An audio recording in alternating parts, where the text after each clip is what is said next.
Hey, salut les amis, c'est Ludo, j'espère que vous allez bien. On se retrouve aujourd'hui pour une nouvelle vidéo et il va s'agir des sorties du mois.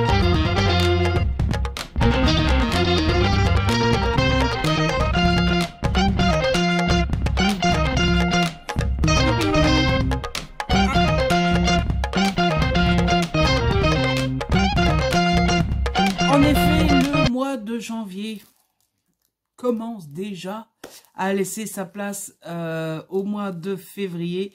Je ne sais pas vous, mais j'ai l'impression que ce début d'année est en train de filer à une vitesse. On ne s'en rend pas compte, mais bah voilà, le fait est là. Hein, on ne peut pas faire autrement, on ne sait pas faire autrement. On n'a pas le choix. Et qui dit fin de mois dit on s'intéresse un petit peu au mois d'après. Et qui dit s'intéresser un petit peu au mois d'après dit s'intéresser aux sorties livres. Et oui, ne faites pas genre, ne faites... Non, non, je vous connais. Vous êtes comme moi, vous êtes impatient de voir ce qui vous intéresse niveau livre et ce qui sort. Et vous êtes comme moi à rajouter sur votre petite wishlist, à regarder si vous avez assez de sous pour tout acheter, à vous demander mais lequel j'achète tout de suite, lequel j'attends, lequel naner et naner. On est tous pareils, ne faites pas semblant. J'ai avec moi, comme d'habitude pour ce genre de vidéo, mon petit carnet. Les plus observateurs d'entre vous auront remarqué que c'est pas le même qu'avant. Eh ben non, c'est un tout nouveau tout beau. Bon, ils sont pas beaux, mais ils coûtent pas cher. On peut pas avoir les deux. Et donc, j'ai repéré quelques petites sorties. Il y en a pas beaucoup, énormément des masses, mais ce qu'il y a, mamma mia, je les veux trop. Beaucoup de trop. Cette intro est trop longue, ça fait beaucoup de trop tout ça. Et on va donc commencer tout de suite. Ce mois-ci, eh bien, les premières sorties qui m'intéressent, elles sortent le 1er février. Pourquoi attendre? Le 1er février, il y a 3 romans qui sortent et qui m'intéressent beaucoup. Tout d'abord, il y a Twief's Gambit. Je ne sais pas comment on le dit en anglais. Twief's Gambit. C'est de Kavion Lewis. C'est aux éditions PKJ. La couverture est très belle, je trouve. C'est le genre de couverture très simple, très tout basique, très tout... Il y a pas... Ils n'ont pas inventé le soleil. Mais pourtant, ça donne très envie. En tout cas, l'histoire me donne très envie. Je vais avoir du mal à vous donner l'histoire ici. Mais tout ce que je peux vous dire, c'est que, voilà, allez sur Google, faites votre recherche. C'est très con parce que j'ai préparé le résumé de certains livres. Et je me suis dit, non, mais celui-là, il n'y a pas besoin, je connais. Tu parles. Mais il me donne vraiment très envie. C'est très mal vendu comme ça, mais je vous promets, il est vraiment très chouette. Toujours le 1er février, il y a le chant des sirènes. Et là, pour le coup, j'ai préparé le résumé. C'est de Amy Goldsmith. C'est aux éditions Robert Laffont dans la collection R. Et là aussi, il donne envie. Tout ce qui ne brille pas n'est pas de l'or. Liv ne revient pas de sa chance. Elle a obtenu une bourse qui lui permet de voyager dans le monde entier à bord de l'Eos. Qu'est-ce que donc l'Eos? Un luxueux navire de croisière. Waouh! Pour ne rien gâcher, son meilleur ami Will est de la partie, l'occasion de resserrer leurs liens distendus. Mais entre les gosses de riches méprisants et les sirènes, un groupe d'influenceuses sublimes, Liv se sent vite de trop, surtout lorsque Will disparaît, rapidement suivi par d'autres membres de leur groupe. Contre l'avis de tous, elle se lance à corps perdu dans une enquête déroutante sous ces dorures. Quel sombre secret Léos peut-il bien cacher? Eh bien, il faudra lire le livre pour le savoir. Et le dernier livre qui sort, mais pas des moindres, le 1er février 2024, il s'agit de Quand le chat n'est pas là. C'est de M.J. Harlich, c'est aux éditions Les Escales dans la collection noire. Et j'ai méga trop hâte de lire ce roman. parce que c'est le nouveau tome de la saga Helen Grace aux éditions Les Escales, donc. Mais ce que je voulais surtout dire, c'est que Helen Grace, c'est une héroïne récurrente de MJ Leach. Je suis en train de réfléchir parce que je serais incapable de vous dire c'est le 40e tome, mais on en est rendu à du 10, 11 dans ces eaux-là, quoi, hein, facile. Helen Grace est commandante de police et elle a fort à faire parce que, bah, comme de par hasard, il se passe beaucoup de choses dans sa ville, hein, quand même, mine de rien. Il me semble que la ville s'appelle Southampton. Faut mettre la langue entre les dents, hein. Les profs d'anglais disent toujours, donc Southampton. Mais du coup, elle mène ses enquêtes. Elle a des problèmes avec sa supériorité, avec sa hiérarchie plutôt. Et en plus de ça, son équipe n'est pas toujours... hein, voilà, quoi. Elle n'est pas tombée sur la crème de la crème. Du coup, c'est toujours des thrillers assez prenants. On va enfin quitter le premier, j'allais dire le 1, le premier, et on va passer au 7. Le 7, il y a 3 livres à nouveau qui sortent et qui m'intéressent beaucoup. Le premier, c'est chez Hugo, c'est dans la collection New Romance, c'est écrit par Anna Wang, et il s'agit de Twisted 8. C'est le tome 3 de la saga Twisted.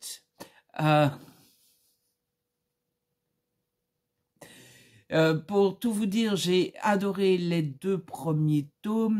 Normalement, vous avez déjà dû voir passer mon avis sur les 2 premiers tomes. Si ce n'est pas le cas, ça ne devrait pas tarder. Mais j'ai beaucoup aimé. Bon, ici, sur ce tome 3, on va suivre une héroïne dont le prénom m'échappe, mais est-ce que ça vous étonnera? Je ne pense pas, vous avez l'habitude. Héroïne avec laquelle j'ai eu beaucoup de mal dans les 2 premiers tomes, c'est peut-être pour ça que j'ai pas retenu son prénom d'ailleurs, et du coup voilà, j'ai hâte, oui et non, comme dirait un humoriste belge, j'ai hâte, oui et non, mais franchement j'ai tellement aimé les 2 premiers tomes, que franchement, je ne peux que me lancer dans ce 3e tome que j'attends avec grande impatience. Enfin, j'attends. Il ne viendra pas à moi, mais en même temps, lui, il ne m'attend pas non plus. Donc, on s'attend, quoi.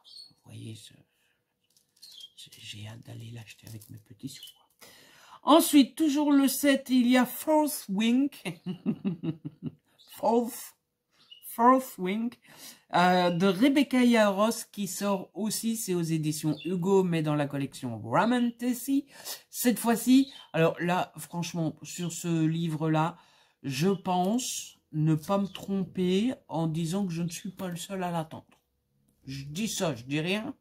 J'ai comme qui dirait l'impression qu'il est quand même fortement attendu. Je n'ai pas pris le résumé parce que autant vous dire que je le veux très fortement. Je pense même que s'il y avait un achat que je devais faire, que je devrais faire, que je ferai au mois de février, c'est celui-là. J'ai très envie de la version collector qui coûte un petit peu bonbon, mais autant vous dire que je ne connais rien de l'histoire. Voilà, je suis victime de ce qu'on appelle le marketing, mais pas seulement. Je suis surtout victime d'Internet parce que on entend et on voit ce livre partout, tout le temps, à toutes les sauces, pour toutes les raisons. Et du coup, bah voilà, le petit Ludo, il voit passer ça, il se dit « Oh, c'est chouette tout ça, oh là là, finalement j'ai très envie. » Et du coup, il a envie de l'acheter. Remarquez, ce fut la même chose pour la saga Twisted. Ça m'a bien réussi, puisque bah, c'est à force de le voir partout que j'ai l'ai voulu, et ça a été pas loin d'un coup de cœur. Donc bah, j'espère que ça sera la même chose pour Fourth Wing. On va peut-être arrêter d'essayer de mettre la langue entre les dents. Et la dernière sortie du 7 février, c'est Drive Me Insane. C'est de Alfreda Henry, c'est aux éditions Harlequin, dans la collection E.H. Là, pour le coup, j'ai pris le résumé, et c'est peut-être celui où j'aurais pas dû prendre le résumé, parce que je n'ai pas lu le résumé. Ce n'est pas du tout ça qui m'a donné envie de lire ce livre. J'ai très envie de lire ce livre pour une seule et unique raison. C'est que c'est dans le secteur, dans le milieu de la Formule 1, et que j'adore la Formule 1. Vous le savez maintenant, je me suis intéressé à la Formule 1 en 2021. Donc, 1, 2, 3, j'ai déjà vécu 3 championnats. J'aime toujours autant ça, et j'ai très hâte d'être au mois de mars, que ça recommence. Mais du coup, bah voilà, comme j'aime bien la F1, c'est une romance qui se passe dans le milieu de la F1, bah, j'ai envie d'acheter et de lire la romance qui se passe dans le milieu de la F1. Voilà, le cerveau humain n'est pas compliqué, hein. On aime la F1, il y a un livre dans la F1, bah on veut le livre de la F1, quoi. Voilà. Oui, je tourne cette vidéo, on est le soir. Je ne devrais peut-être pas tourner de vidéo le soir, clairement. On va quitter le 7, on va passer au 8. Le 8, il y a 3 sorties qui m'intéressent. On va d'abord faire un petit détour du côté de PKJ, puisque PKJ sort Greenwild, le tome 1, Le monde derrière la porte. C'est écrit par Paris Thompson, c'est du middleweight. Je pense qu'il n'y a pas de terme approprié, il n'y a pas de terme, ça ne se traduit pas en français, c'est du middleweight. Voilà. C'est comme ça. Ludo lit du middleweight. Alors ici, on va être avec magie et nature qui ne font qu'une. Donc, c'est pas des personnages. Ah, j'ai voulu faire le type qui lit le résumé comme ça, il l'intercale dans sa phrase et tout, mais ça ne fonctionne pas. Comme magie et nature ne font qu'une, il est nécessaire de les protéger toutes les deux. Daisy vit avec sa mère Leila, une célèbre journaliste qui l'emmène avec elle dans tous ses reportages, jusqu'au jour où elle dépose dans un pensionnat lugubre le temps d'une enquête particulièrement dangereuse concernant des disparitions suspectes. Mais sa mère ne revient pas. Daisy, morte d'inquiétude, s'enfuit pour partir à sa recherche et trouve refuge dans leur jardin botanique préféré. Elle y découvre un passage vers un univers fantastique débordant d'arbres étranges et de plantes luxuriantes, d'où ses habitants tirent leur pouvoir magique. La jeune fille s'aperçoit que les disparitions inexpliquées comme celle de sa mère se multiplient dans ce monde extraordinaire. Des rumeurs terribles courent. Et si quelqu'un cherchait à détruire toute la magie de Greenwild? Ce serait pas gentil. Mais est-ce le cas? Et si oui, qui est-ce? Et pourquoi? J'ai hâte de lire le livre. Ensuite, toujours le 8, et je crois que là aussi j'ai préparé le résumé, mais je n'en veux pas. C'est dans la vie des pantins de T.J. Klune, c'est aux éditions de Saxus. Le résumé il est super long. Le prix est super lourd. Bon, il y a le brochet à 19,90, il y a le relié à 26,90. Tout va bien, on va payer nos livres 30 balles bientôt. Tout. Hein, voilà. Enfin, c'est déjà le cas sur certains. Hein. C'est affolant. Je ne veux pas spécialement savoir l'histoire de ce livre. Tout ce que je sais, c'est que T.J. Klune, j'allais dire, c'est un auteur avec lequel je ne suis jamais déçu. Je n'en sais rien, je n'en ai lu qu'un. Mais ce livre a suffi pour que mon cerveau se dise « cet auteur est génial ». Voilà. Entre-temps, il y en a une pelletée qui est sortie. J'en ai quelques-uns dans ma palle. 2, si ma mémoire est bonne. Il me semble que j'en ai 2. Un que je me suis offert et un qu'on m'a offert. Je les ai toujours pas lus. Mais c'est parce que j'ai adoré La maison au milieu de la mer céruléenne. Oh, j'ai su le dire, waouh. ça arrive rarement, que j'ai très envie de lire ce livre-là. Donc, bah, écoutez, je l'ai noté, je l'ai archivé, je l'ai écrit. Et est-ce que je craquerai? Je pense pas tout de suite, honnêtement. Je pense que je vais lire ceux que j'ai d'abord, mais en tout cas, j'en ai très envie.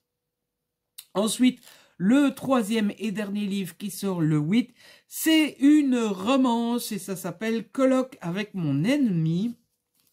C'est écrit par Mélodie Chavin et c'est aux éditions Addictive. Pour être tout à fait honnête avec vous, c'est la couverture et rien d'autre qui m'a fait noter ce livre. Voilà, hashtag superficiel. On va pas se mentir, de toute façon, c'est à ça que ça sert les couvertures. À donner envie. Eh ben là, elle a fait le job. Oh, voilà. Je l'ai vu, je me suis dit, je le veux. On peut pas faire mieux comme couverture. Si on s'intéresse un petit peu au résumé quand même, ça commence par ce qui se passe au Mexique reste au Mexique. La fin des études universitaires a sonné après 6 années à travailler dur. Lexi est enfin diplômée. Et quoi de mieux que de fêter ça en partant pour 1 mois et demi de vacances avec sa bande d'amis délurés. Miley, Noah, Scott, Callum et Lexi s'envolent pour le Mexique avec une seule chose en tête, s'amuser et profiter à fond. Mais ce que Lexi n'avait pas prévu, c'était de totalement craquer pour Callum, son pire ennemi depuis le lycée et le meilleur pote d'enfance de son ex-petite amie Scott. Depuis toujours, ils se détestent cordialement, et pourtant la tentation n'a jamais été aussi forte, surtout que dans la grande villa où ils logent, il leur suffit de pousser discrètement la porte de la chambre d'à côté pour céder au désir. Ouh, ils vont se pécho. On quitte le 8, on passe au 15.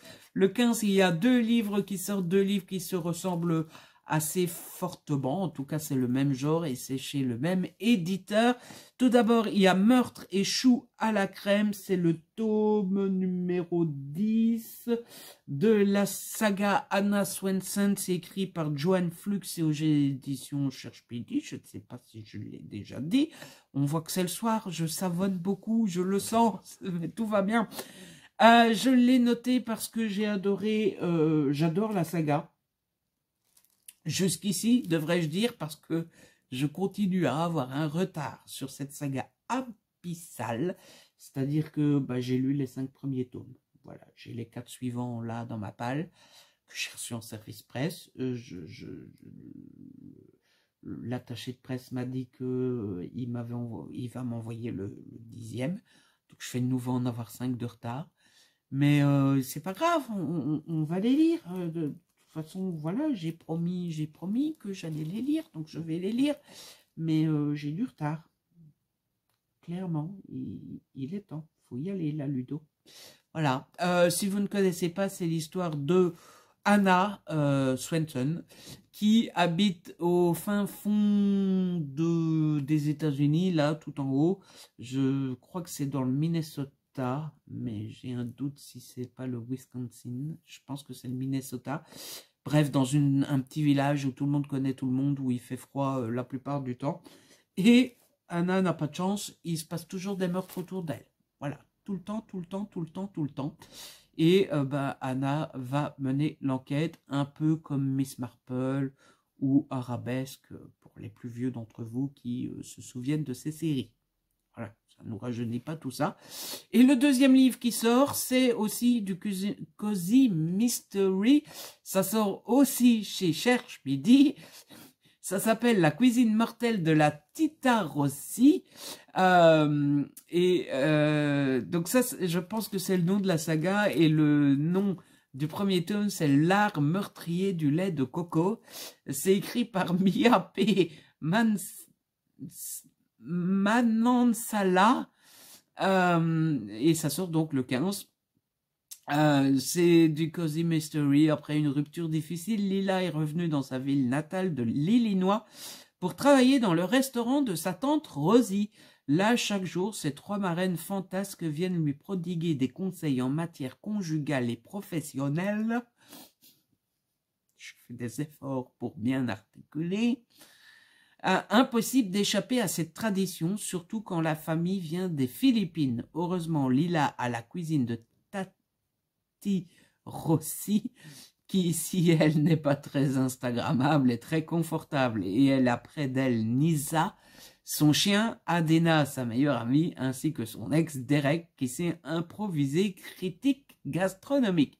Lorsque celui-ci meurt soudainement dans le restaurant après avoir mangé un dessert au lait de coco, les soupçons se portent sur Lila et les siens.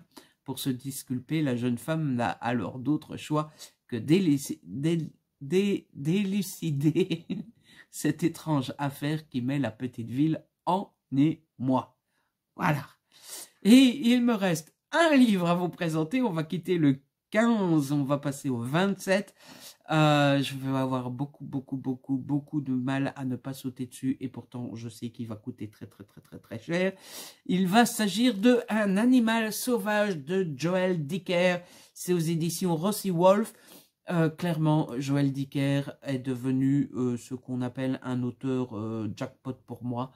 Je les ai pas tous lus, ça ne m'étonnerait pas que j'en ai un ou deux dans ma palle que j'ai pas encore lu, mais à chaque fois que je l'ai lu, j'ai adoré. À chaque fois, ça n'a peut-être pas été des coups de cœur parce que il a tendance à faire des romans un peu fleuves, un peu quand même un peu où il y a beaucoup de détails, de trucs dont on se passerait bien, mais à chaque fois c'est des romans dans lesquels je plonge et dans lesquels je n'arrive plus à sortir, et des romans qui m'emportent, et donc bah voilà, du coup bah, son nouveau me donne très envie, et quand je vais le voir dans les rayons des librairies et des magasins, je vais être là en mode je te veux, ce n'est pas raisonnable que je te prenne, mais je te veux, allez prends mes sous, je te prends avec moi à la maison. Voilà. Quant à l'histoire, très honnêtement, je m'en fous. Voilà, c'est le genre d'auteur qu'on achète parce qu'on connaît et qu'on aime et que du coup on veut le nouveau. Voilà, tout simplement. Et c'est là-dessus que va se terminer cette vidéo, les amis. Vidéo où j'ai pas mal beaucoup patiné. Oui, je m'en suis rendu compte. Vous n'êtes pas obligé de me le dire. Mais ça m'a beaucoup plu, j'ai passé un très bon moment et j'espère que c'est votre cas à vous aussi. Ben écoutez, j'espère que cette vidéo vous a plu. En tout cas, moi j'ai passé un bon moment à vous la tourner. Si vous l'avez aimé, n'hésitez pas à la liker, à la partager. N'hésitez pas à me laisser un petit commentaire, vous savez que j'adore vous lire. Si ce n'est pas encore fait, abonnez-vous. C'est gratuit et ça fait plaisir. On se retrouve très vite pour une nouvelle vidéo. D'ici là, prenez soin de vous et de ceux que vous aimez. Ciao, bye bye.